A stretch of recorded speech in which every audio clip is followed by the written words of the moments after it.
પછી હનુમાન ચાલીસા ચાલુ થાય ને ઓનલાઈન થાય. પણ આ રોજ કરો ને, હનુમાન ને ખબર છે કે બેટા તું આજ ગમે એમ બોલતો નહીં આવું. એક વખત બોલે મેળ પડે. એ તો રોજનો રિયાજ હોય તો તમારા પડખે ઉભો રહે. બાકી તો બાપુ કાંઈ વાતમાં છે જ નહીં. મને તો એમ થાય કે હા, સતયુગમાં હરિશ્ચંદ્ર રાજાએ કે બૈરું વેચવું પડ્યું હતું. બોલો, આપણે બૈરા વેચવાનો વારો આવ્યો હજી? અયોધ્યાની મહારાણીની બાપુ સોદો કરી નાખ્યો, હરરાજી કરી નાખી. ઇતિહાસ બોલે છે.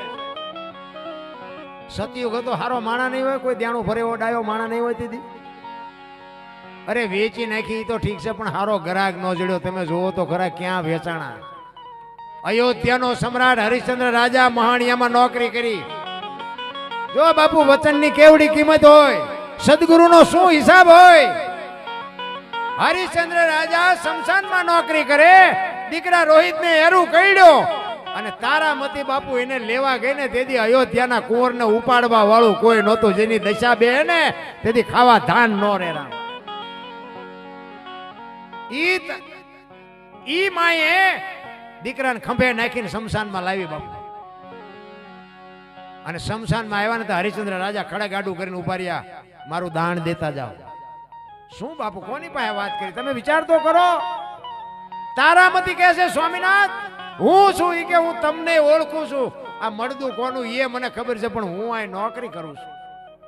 વિચાર કરજો કેટલી નેક ટેક હશે એની. મારી હવાશેર ખીચડી અને મારા ધણીનું હવા મીટર કાપડ આટલું દેવું પડશે. હું કદાચ આજનો દી ભૂખ્યો રહું, ખીચડી જાતી કરું, પણ હવે મારા ધણીને મારે જવાબ શું દેવો? અયોધ્યાનો સમ્રાટ, વિચાર કરજો તમારે મને શું પીડા છે ભલા.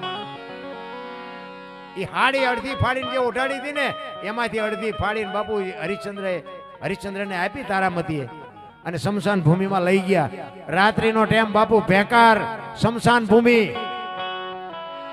લાકડા ગોતીને અંધારામાં ગોતીને ગોઠવીને બાપુ જામ દિવાળી મૂકવાની તૈયારી કરીને વિશ્વામિત્રના હાજા ગગડી ગયા. જો આ મળદું હળગી જાય ને તો સ્વર્ગમાંથી ઇન્દ્રનું ઇન્દ્રાસન હેઠું પડે. શેડો આવી ગયો, શેડો. અને વિશ્વામિત્રે હળી કાઢી, ઈશ્વરને કીધું, મારા નાથ બારે મેઘ ખાંગા કરી દેજો. ઓલો મળદું જો હળગી જાય ને તો આ કોઈ બેહી નહીં શકો. અને તેથી બારે મેઘ ખાંગા થયા ને તેથી બાપુ હરિશ્ચંદ્ર ભાંગીને ભૂકો થઈ ગયા. અરે તારી ભલી થાય, તારી જીવવા તો ન દીધા, પણ મર્યા પછી હળગવાય ન દે. હવે ક્યાં જાવું? તેથી બાપુ તારામતી આગળ થઈ હતી, તમે મૂંઝાવમાં. તલવાર તો છે ને તમારી પાસે. હવે દીકરો તો દીકરાને ઠેકાણે વિયો ગયો છે. હવે તલવારથી મારું માથું ઉતારી લ્યો, તારામતી કહે છે.